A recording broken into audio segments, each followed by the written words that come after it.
When it comes to getting around the GTHA, there seems to be a never-ending concern when it comes to tackling growing gridlock.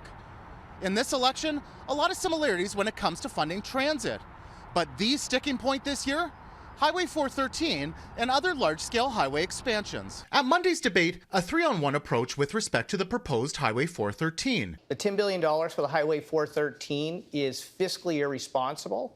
It's a climate disaster. It paves over the Greenbelt. It takes chunks out of the Holland Marsh. It's not going to help you at all. It's actually going to make some of his richest political donors even richer. All against the mammoth project that would connect the 400 to the 407 in Oakville. In his response, PC leader Doug Ford pointed to his party's plan on expanding highways and the need to tackle gridlock. Well, the question is, it's costing us tens of billions of dollars a year being stuck in traffic. Transportation has turned out to be an important part of this election campaign, in part because it's being used as a critical wedge issue. University of Toronto professor and Infrastructure Institute director Maddie Simiaticki closely watching transportation platforms. In more recent years, a growing desire to invest in transit and transport projects, something that's impacting us all in a greater way with growing travel times. It touches on the time in their day, it touches on the environment, it touches on affordability. CityNews reviewed the platforms of Ontario's major political parties to see how they'll improve our transportation systems. The PC is reiterating their budget, with $25 billion over 10 years for highways, a whopping $61 billion for transit to pay for previously announced mega projects like the Ontario Line and subway extensions into Scarborough and York region. Another priority, electrifying and overhauling GO train service, something started under the Liberals and now partially funded by the PCs. The NDP focusing on providing funding to cities to subsidize transit operating costs, boosting TTC service and bringing Wi-Fi to subway lines, improving GO train service, extending the Here Ontario LRT into downtown Brampton, and making Metrolinx more transparent, just some of what they're proposing. As for the Liberals, a temporary buck-a-ride policy and capping monthly passes at $40, one of their attention-getting proposals. They're also looking at extending the Eglinton Crosstown LRT east and north into Scarborough, expanding GO train service, and extending the Here Ontario LRT to the Brampton GO station. Lastly, the Greens. They too want to restore operating funding for public transit providers, slashing transit fares in half for 3 months, expanding GO, tripling dedicated bus lanes, also on their list of commitments. To help address congestion on highways, they want to create dedicated truck lanes along Highway 407. So despite the grand plans, Simiaticki says there's a big lingering concern that hasn't been meaningfully addressed. How we're going to pay for all of this investment. There's really a sense that there hasn't been much talk about either the debt or how we're going to pay for these long-term investments. For a more in-depth look on the platforms, head to citynews.ca. In Toronto, Nick Westoll, City News.